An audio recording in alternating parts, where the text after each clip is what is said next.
Your heart is pounding. Your hands are sweating. Your vision narrows. You are either being chased by a lion, or you just heard a noise downstairs at 2 a.m. Your brain does not know the difference, and that single fact explains almost every anxiety, every phobia, and every panic attack you have ever had in your life.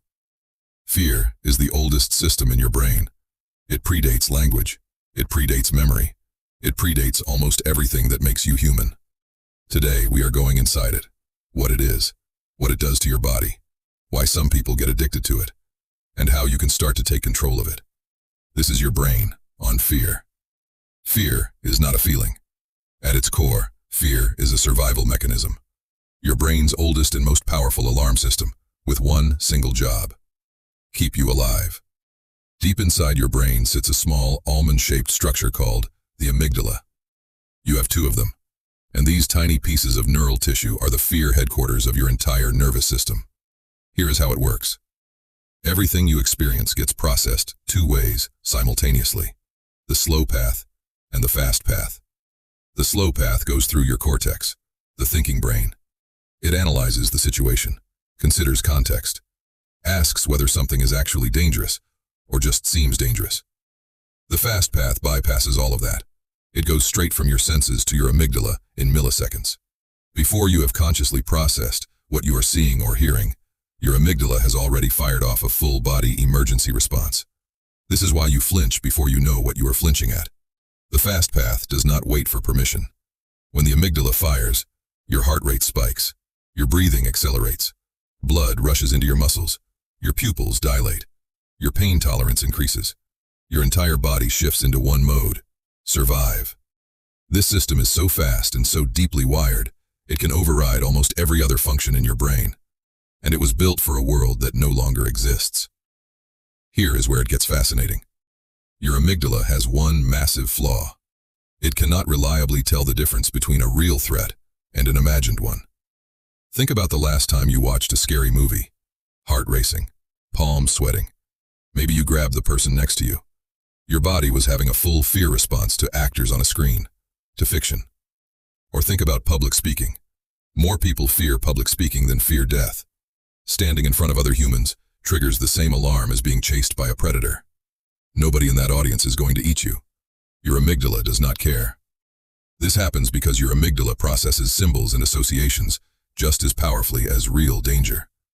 Your brain tags certain things as dangerous early in life: a spider, a dark room, heights, rejection, failure. And now, whenever anything resembling those tags shows up, real or imagined, the alarm fires. Here is the part that changes everything. Your amygdala responds to thoughts the same way it responds to real experiences. Lie in bed at 3 a.m., worrying about a conversation from 3 days ago, and your body produces stress hormones, as if that conversation is happening right now. Imagine a worst-case scenario vividly enough, and your heart rate climbs, as if it is already real.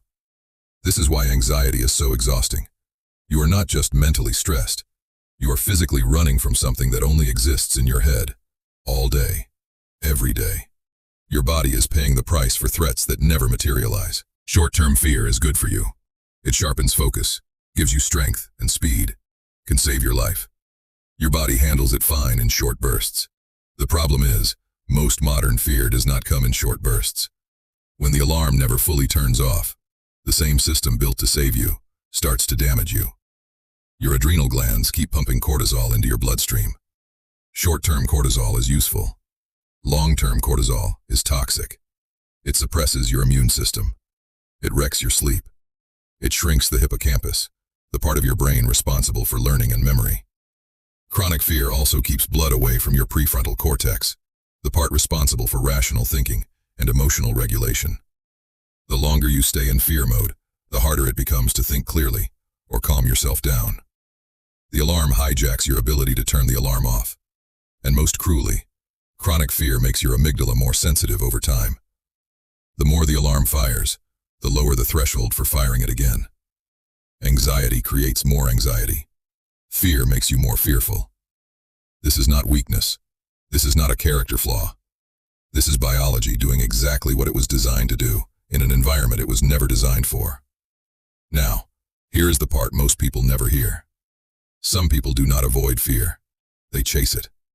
Horror movie fans, skydivers, extreme athletes, haunted house enthusiasts. What is going on in their brains? One word: dopamine. When your amygdala fires, your brain simultaneously releases dopamine, the chemical behind pleasure and reward. It does this because, historically, surviving a threat was one of the best things that could happen to you. So it rewards the survival with a chemical rush. Fear plus relief equals a massive dopamine spike. This is the mechanism behind roller coasters, horror movies, and extreme sports. The threat feels real enough for your amygdala to fire, but you know you're safe. And when the drop ends, or the credits roll, the relief floods your brain with a rush that feels genuinely euphoric. For some people, this response is stronger than others. Thrill seekers may have lower baseline dopamine sensitivity, meaning they need bigger stimulation to get the same hit. Fear becomes a shortcut to feeling intensely alive, and every time you face something that scares you and survive it, your amygdala learns, updates its threat file.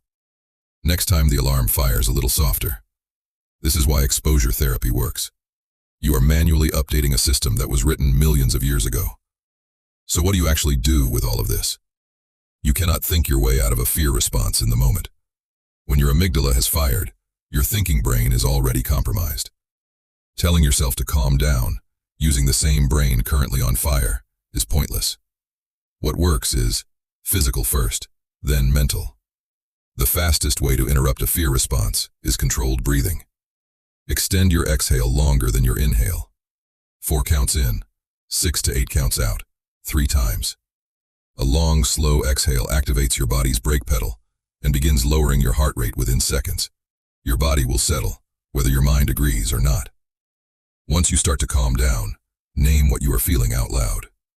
Research shows that labeling an emotion, actually saying the word fear or anxiety or dread, reduces amygdala activation measurably. Naming it moves you from experiencing the fear to observing it. Then ask one question: is this real or perceived? Not to dismiss the feeling, just to give your brain accurate information. Most modern fear is perceived. Your brain needs you to tell it that. And over time, move toward what scares you. Not recklessly, in small, consistent doses. Every small act of courage sends a direct message to your amygdala that the world is more survivable than it thought. Fear is not your enemy. It never was. It is ancient software running on modern hardware.